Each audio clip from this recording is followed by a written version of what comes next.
What is up, FSM Army? Welcome back to a brand new episode. So today guys, ano to?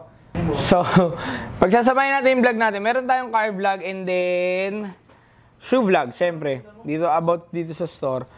Bago tayo mag-unboxing, actually hindi naman siya unboxing, may mga ipapakita lang ako. Pero ito kasi, medyo matagal na tayong walang update sa kotse. Marami tayong pinakabit at ipapakabit na paparating. Pero unahin ko lang to. Bumili kasi tayo ng InSpeed na big brake kit kay Mech Automotive. Lapit pa daw, sabi ni Direk Jared. So ito siya. Pinakulayan natin siya ng ng STI green. Yan. So sinenda ni Mech. Siguro by this week, pwede na natin siyang ikabit. So isasama natin siya sa vlog. Tapos bumili rin tayo ng wrap around kit. Kaya lang wala pa eh. Medyo matagal eh. Actually 5 weeks na halos ginagawa. So most likely, pag hindi siya natapos next week, hindi na natin papakabit. Kakancel natin yun doon sa binila natin. Tapos, SneakerCon Fukuoka for footsoldier.jp. SneakerCon Fukuoka April 28. Tama? 27-28. 27-28. Oo, tama. 27-28. Tapos, Manila SneakerCon, yun yung April 28. Tama? So, yun. Kita-kita tayo dun, guys. Pero, dito muna tayo. Kasi, meron tayong package na dumating today. Okay. Meron tayong human-made na tawag dito, LS na hard badge tee. 2XL to. Meron ding isa pang human-made na LS din. Ito yung Dreams. Actually, sa pagkakaalam ko, ang nagdi-design na nito ngayon ng mga human-made is si Verdina, which is yung may-ari ng Girls Don't Cry. Siya na yung nagde-design ng mga new designs ng human-made. Kaya kung mapapansin nyo, medyo nag-iiba yung design niya. So, ito yung likod nyo. May mga t-shirt pa itong parating. Medium, large, 2XL ata yung nabili ko nito. Pero itong dumating is, ano size to red? 2XL, tama? 2XL. So, yan. Alam ko design na to ni Verdi. So, may mga t-shirt to. Itong design na to, nasa harap naman. Kaya lang, hindi pa siya dumarating kasi nga nag-holiday. Tapos,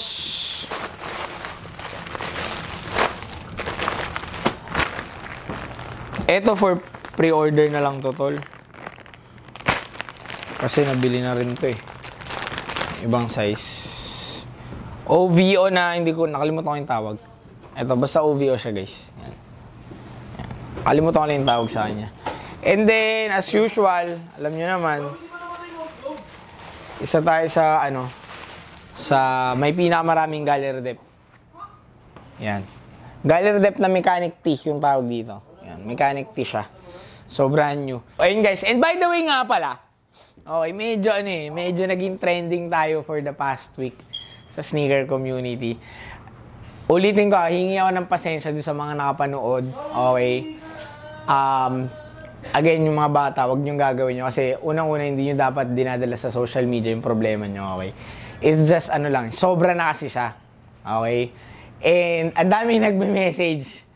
Akala ko nung una, di ba nung una hindi ko dapat gagawin yun kasi iniisip natin baka mag-backfire sa atin. Pero since ang dami nga nagsabi na maraming galit dun sa tao na yun, parang yun yung nag-trigger para gawin ko yun. Kasi nga, ang dami niya ng... So, ang dami pa nagme-message, boss, ito din ginawa sa akin yan, baka pwede mong sabihin din. Hindi na natin yun. Yun na yun, tapos na yun, okay? Hanggang dun na lang yun. Wala kaming dapat pag-usapan ng tao na yun. Hayaan nyo na siya. Tapos hayaan nyo na rin kami. Dami to, sobrang dami nag-message talaga. Ang dami kong bagong chases na nalaman. Sobrang dami kong bala. Pero yun nga, hindi naman tayo para di ba? Pero anyways, even yung ibang shoe store owner nag-message sa akin. So, sinabi ko, kinuwento ko. So, yun lang. Expect niya lang na, yun nga, somehow, nagsalita ako. Hindi tayo pwedeng manahimik sa ganun. Pero again, last na yon. Okay, hindi na tayo gagawa ng gano'n kasi tayo, positive vibes lang tayo lagi. Tapos, may nagsabi sa akin, isang seller din, kasi tumawag sa akin yun nung napanood yung vlog. Sabi niya, boss, si ano ba yan? Sabi ko, yes boss, umuha ko agad, walang patumpik-tumpik kahit makarating sa kanya, ganun. Sabi niya, wag mo i-delete kasi gano'n ito din ginawa sa akin yan. So sabi ko, sige, hindi ko na lang i-delete, pagbibigyan ko siya ganun. Basta yun, sabi niya, wag kong i-delete kasi nga, medyo marami nang nagano na tao yun. And ayun, actually, may isa sa mga pillars ng shoe game dito sa atin, nag-message din sa akin eh. So, parang sa kanya, bakit ganun? Ang bless-bless niyang tao, kailangan niya pang gumawa. Hindi na natin alam kung bakit ganun. Pero anyways, again, last na yon, wala nang kasunod yon. Okay? So, balik tayo sa regular programming. Peace! So guys, meron din tayong dumating pala, nakalimutan natin isama kanina. Meron tayong mga trophy room. Actually, sobrang dami natin parating nito. It's just na delay yung natin, yung supplier natin. Pero unti-unti na silang dumadating. And sa mga nag-pre-order sa amin, we would like to apologize for the delay. Okay, pero rest assured na darating yan. Secured yung pair nyo, no price changes, kahit tumaas na yung presyo niya. Okay, so eto tayo. Kasi lumambusan na ito. Trophy room, Jordan 1 Low. Actually, hindi ko siya ganun ka-trip. Okay, kasi mukha siyang satin na Jordan 1 High. Pero maganda siya, in my opinion. Pakita mo rin. Ito siya, guys. So, yan. Ganda na ito. Ito yung nagdala sa akin dito. So, yan. Trophy room. So, ito yung away na colorway. Tama ba? Away ba to or home? Away colorway to sa pagkakaalam ko. Tapos meron pang home. Okay, parang puti yung hindi. Parang puti yata yung swoosh. Basta may isa pa tong bagong ilalabas, si Trophy Room. Right now, actually, medyo mababa yung resale value niya. It goes around 30 to 45K. Depende pa. Okay, depende pa. Depende pa sa size. Pero, yun. If interested kayo, guys, message us. May extra laces pa siya. Peace. So, guys, ngayon, papunta tayo. Ano to? Part 2 ng natin, vlog natin na Built Not Bought series. Okay. So, pabalik tayo kay Mike Automotive. Galing na tayo dun nung nakaraan. Hindi lang natin na vlog kasi wala tayong dalang camera. Pero ngayon, wala pa rin tayong dalang camera. Okay. Pero iba-vlog na natin. Magsi-cellphone tayo. So, pagpasensya nyo na kung nag-iba yung quality. Okay.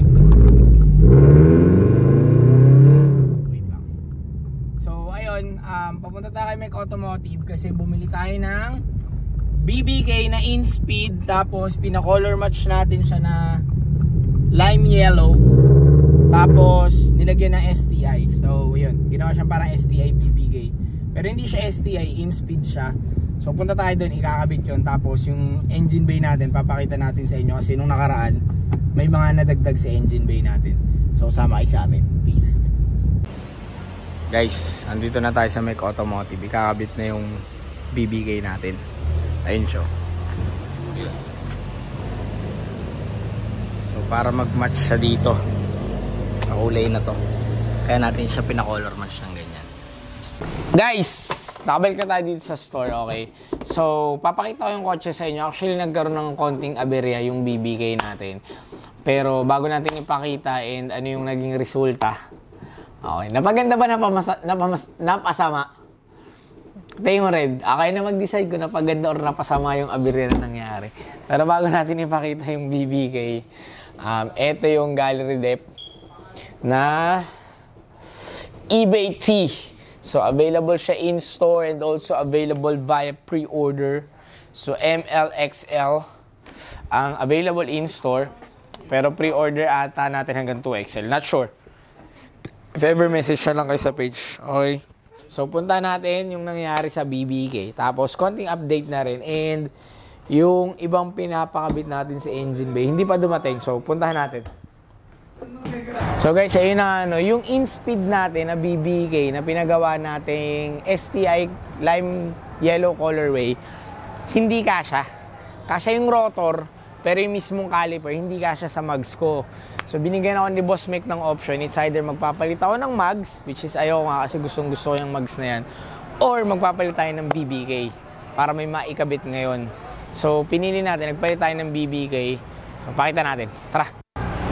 So, guys, ito na yung naging natin.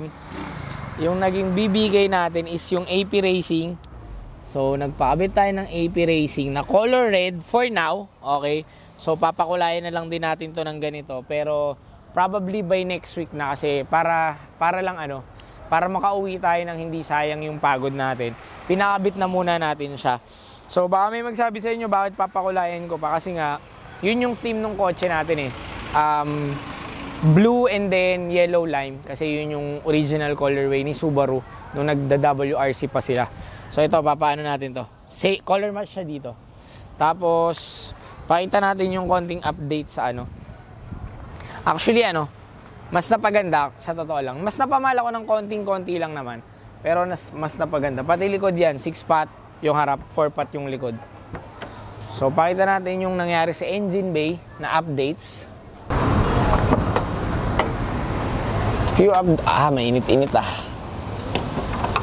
Few updates sa engine bay natin. Nakita na ba nila to? Hindi ba? Ito yung mga dumating nung nakaraan. Itong peri na oil cap. Tapos supposedly may oil filter cap pa tayo dito. Kaya lang, naputol yung O-ring. So, umorder tayo ng O-ring. Kinakabit yun dito. Tapos, peri na engine cover. So, ito nakita nyo na to. Itong Cusco na strut bar. Tapos, ito yung latest update. Itong Cusco na power brace. Yan. Yan yung power brace. Pampaganda siya ng liko. Okay, so marami pa tayong update dito. Since bago yung kotse natin, wala pa rin masyado kasing wala pang masyadong engine mods na available. So kung ano lang yung meron, yun lang muna yung kinukuha natin, guys. So, ayun, abangan nyo pag napakulayan ko na yung engine, yung BBK natin kasi yun talaga yung gustong kulay. Okay, pero okay naman siya. Maganda din naman yung red, kaya lang kasi mag-out of theme siya. So ito, kukulayan natin yan. Katulad ng STI nung InSpeed kanina na pinakita namin. So ayun guys, thank you for watching. Till next time. Peace.